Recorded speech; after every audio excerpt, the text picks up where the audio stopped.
Salut à tous, on se retrouve vidéo concernant le Barça et concernant tout ce qui se passe de fou autour de ce club.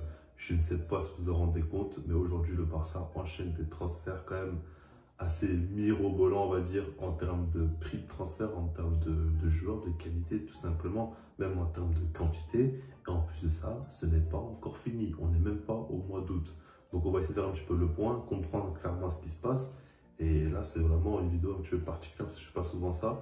Mais je vais vous partager un petit peu mon ressenti vraiment sur ce qui se passe au sein du club, tout simplement. Alors, un truc important à vous dire avant de commencer à en parler, c'est que là, je fais une vidéo donc, avec des écouteurs, donc la qualité du son sera très certainement différente. Dites-moi si c'est beaucoup mieux comme ça ou non.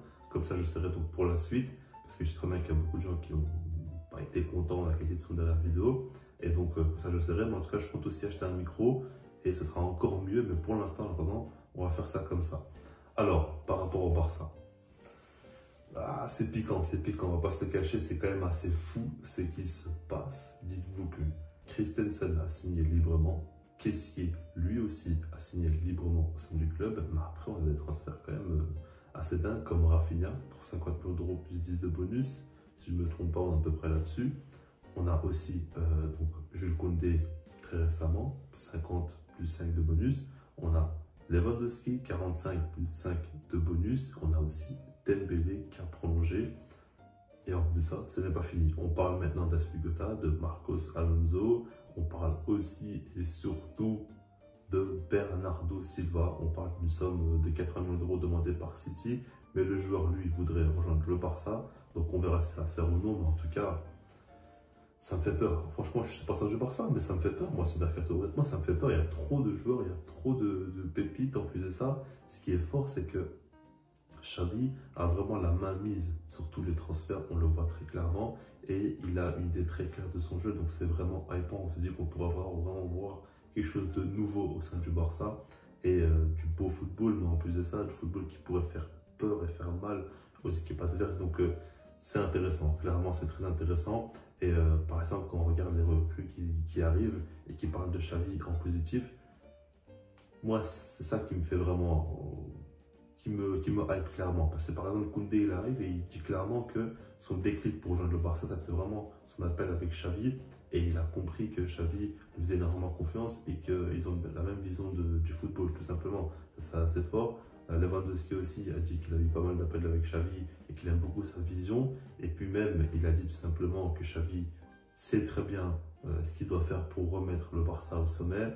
Donc ça se voit qu'il a beaucoup discuté avec lui. On a Rafinha aussi qui a parlé un petit peu de lui. On a Kessié qui a dit clairement qu'il ne peut pas refuser le Barça quand Xavi l'appelle. Enfin, c'est fou, l'aura qu'il a autour de ce club, c'est assez fou. Il y a des infos qui sont sorties comme quoi son rôle n'est pas simplement d'être coach au sein du Barça, il a quand même un rôle bien plus important. Et honnêtement, ça se voit très clairement. C'est pas qu'un coach, c'est peut-être un conseiller, c'est peut-être un directeur sportif aussi. Enfin, pas dans les papiers, pas officiellement, mais en tout cas, dans l'importance que lui donne la direction, comment il l'écoute. Enfin, c'est tellement beau, honnêtement, c'est très rare dans tous les clubs, c'est très très rare. Par exemple, je pense que Guardiola, c'est l'un des seuls qui est vraiment dans ce cas où il est très très écouté par sa direction et celui qui prend beaucoup de décisions. Xavi, c'est la même chose maintenant par ça. Ça fait plaisir tout simplement. Et le truc, c'est que tout ça c'est beau, mais maintenant il va falloir que ça se matérialise tout simplement sur le terrain. Et en fait, moi, ce qui me dérange un petit peu, pas qui me dérange, mais que je trouve ça un petit peu dommage, c'est qu'il y a peut-être un peu trop de supporters du Barça qui sont trop hypés et qui voient trop de choses en grand. Je pense que par exemple, moi, si je suis très hypé et j'ai vraiment hâte que le Barça joue et de les voir jouer, etc., il n'y a pas de souci. Mais ce qui me dérange peut-être, c'est ceux qui pensent directement qu'on va gagner les champions, on va gagner la Liga, on va gagner la Copa del Rey, on va gagner la Super Coupe d'Espagne, on va tout gagner, quoi, tout simplement. Et en fait, c'est pas non plus impossible. Avec l'effectif qu'on a, on peut faire de grandes choses, ok. Mais il ne faut pas oublier d'où on vient, tout simplement. Il ne faut pas oublier qu'il y a quelques mois seulement, il y avait Abdé, il y avait Jougla, il y avait Iga Sarmash qui alignait donc un trio offensif pour le Barça en tant que titulaire en Liga. Je ne sais pas si vous en rendez compte. On vient quand même de très très loin. Même regardez par exemple toutes les désillusions qu'on a eues des champions. Là, on n'est pas sorti de la phase de poule. Les champions sont passés et on s'est fait éliminer par Francfort en Ligue Europa. Avant ça, on a pris un 4-1 par le PSG. Il y a eu aussi le 8-2 un petit peu encore avant. Il y a eu la Red Montada, je ne sais pas comment on peut dire ça, 4-0 face à Liverpool. Il y a eu l'Ice Rob qui nous a mis 3-0 aussi. Enfin, tout ce qu'on a vu quand Ligue des Champions, quand même, c'est catastrophique. c'est clairement catastrophique et c'est à oublier, certes, mais il y a encore des joueurs qui ont les séquelles tout simplement. Et c'est pas parce qu'on a fait des gros transferts que forcément directement on va passer le cap. C'est dur de pouvoir vraiment changer de cycle et changer la mentalité de tout le club. Ça va quand même rester dans les têtes et puis c'est comme ça, tout simplement. Donc du coup, c'est bien qu'il y a eu beaucoup de nouvelles recrues, beaucoup de renouveaux, beaucoup de concurrence, c'est pour que les joueurs se donnent plus à fond. Et puis le fait est aussi qu'il y a tellement de joueurs de qualité qui sont arrivés que des gars comme Piqué, Alba, Busquets, qui sont là depuis trop longtemps, pourraient un peu plus toucher le banc. Après, Alba, il n'a pas forcément encore un bon concurrent, mais ça devrait arriver quand même. Donc on verra, mais je pense que c'est primordial quand même, c'est pas forcément contre eux, notamment face à Busquets. Je pense que Busquets est un petit peu différent des autres. Mais il faut quand même que le Barça change de cycle tout simplement, et ça vous le savez je pense. Mais du coup, il ne faut pas non plus dire que le Barça va tout gagner. Et il faut, pour moi en fait, je vous dis clairement ce que je pense. Ce que j'aimerais surtout, c'est que le Barça gagne la Liga. Ça fait 3 ans qu'on n'a pas gagné la Liga. C'est pour moi très important de revenir, prouver tout simplement qu'on a le niveau, se remettre un peu les idées en place tout simplement. Et la gagner très clairement, ça nous ferait beaucoup de bien tout simplement. Je pense que c'est quand même très important après être champion.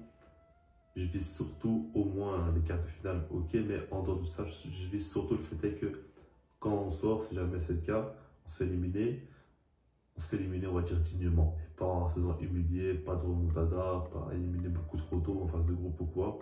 J'aimerais au moins ça, ce serait déjà une très bonne chose, qu'on gagne un petit peu en termes d'image, en plus positif, qu'on fasse un peu plus peur aux autres équipes, parce que certes on a un gros effectif, mais je pense pas non plus qu'on fasse très peur à des équipes comme Manchester City, comme Liverpool ou quoi. C'est des équipes quand même qui sont bien plus préparées que nous et qui ont bien plus quand même de certitude. Donc du coup, il faut quand même relativiser par rapport à tout ça.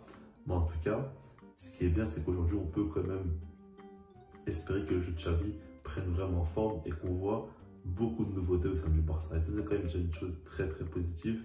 Je m'attends clairement à une autre animation la semaine prochaine. Je pense qu'aujourd'hui, il est un peu moins bridé Xavi. Et du coup, tactiquement, il pourra beaucoup plus nous montrer ce qu'il vaut. Ça, c'est quand même une très très bonne chose. Moi, j'ai très très hâte de la saison, mais je vous conseille vraiment de ne pas non plus trop attendre du Barça parce que vous risquez tout simplement d'être déçus. En tout cas, je sais pas vous, mais j'ai l'impression qu'on vit clairement dans un multiverse au sein du club. C'est n'importe quoi. Déjà beaucoup de transferts qui ont été réalisés. Il y en a encore beaucoup d'autres qui vont arriver. C'est trop, tout simplement, c'est trop. Dites-moi vous ce que vous en pensez par rapport à tout ce qui se passe actuellement. Et puis, moi, je vous dis peace.